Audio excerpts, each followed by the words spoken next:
Donc je suis Émile, j'ai 21 ans et ça fait 1 an et demi que je suis à la brigade des sapeurs-pompiers de Paris. Alors moi je viens de l'autre côté de la planète, la Nouvelle-Calédonie, située entre l'Australie et la Nouvelle-Zélande, et j'ai fait 25 heures d'avion pour prendre ma garde. Souvent il y a des pompiers dans ma caserne qui se disent être pompier de TGV. Alors moi je rigole et je leur dis moi je suis pompier à 380. J'ai voulu partir un peu de mon île, découvrir autre chose, une nouvelle façon de vivre, me mettre un peu en difficulté.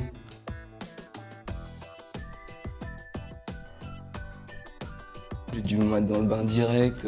Je me souviens encore, j'étais encore en tenue civile, que je courais déjà derrière la section, je savais pas où aller, j'étais complètement perdu. Et après, au final, tous mes étages, ils m'ont vite aidé, ils m'ont dit quoi faire, comment faire, à quelle heure faut le faire. Ils m'ont franchement bien aidé. Pour moi, les pompiers de Paris, c'était l'élite, la formation elle allait être trop dure pour moi. Et au final, je suis agréablement surpris, j'ai réussi à finir ma formation, terminer la CIS, la voir, être affecté en compagnie d'incendie. Et maintenant, je suis content. Là, c'est la vraie vie, hein. C'est plus un entraînement, c'est plus ton pote qui fait semblant d'être malade ou qui fait semblant d'avoir une plaie. Là, c'est une vraie personne, une vraie victime. T'arrives dans un nouvel endroit où il y a des personnes qui sont là depuis plus longtemps que toi, qui eux sont déjà dans l'engrenage de la vraie vie, du vrai métier de sapeur-pompier de Paris. Quand je suis pas de garde et que je suis au repos, je suis logé à la caserne et je sais que si j'ai envie d'évoluer dans ma carrière et monter en grade, je peux bénéficier d'un logement de fonction.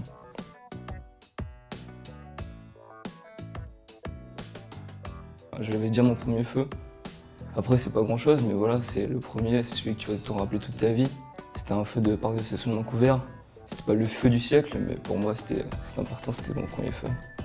Après, niveau secours victime, la première personne dans la CR que j'ai ramenée, franchement, se dire que il y a 2 minutes, il était mort, et quelques jours après, t'as des nouvelles de lui à l'hôpital, il s'est réveillé, il va mieux. Franchement, ça fait plaisir, tu te sens un peu important, tu te sens exister. Et c'est pour ça qu'en vrai qu'on fait pompier de Paris.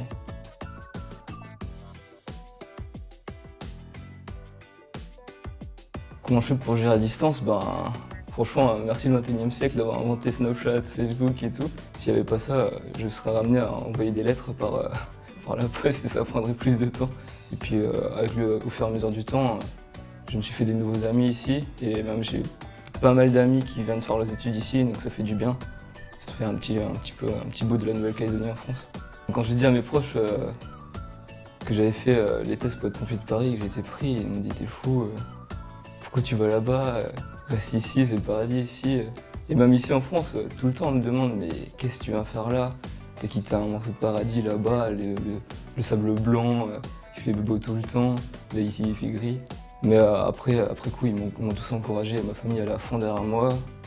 Là, il n'y a pas si longtemps que ça, ils sont venus me rendre visite, donc j'étais super content. Et ils sont tous super fiers de moi, et franchement, ça fait plaisir.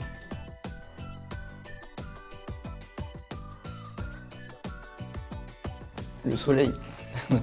Ce qui manque ici, ouais, le soleil. Le soleil, le sable blanc. Ce qui manque, ma famille, elle me manque quand même.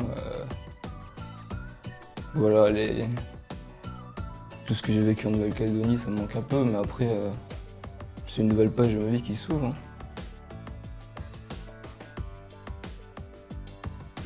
Si j'ai prévu de retourner en Nouvelle-Calédonie, bien sûr, j'ai pas eu l'occasion pour l'instant d'y retourner.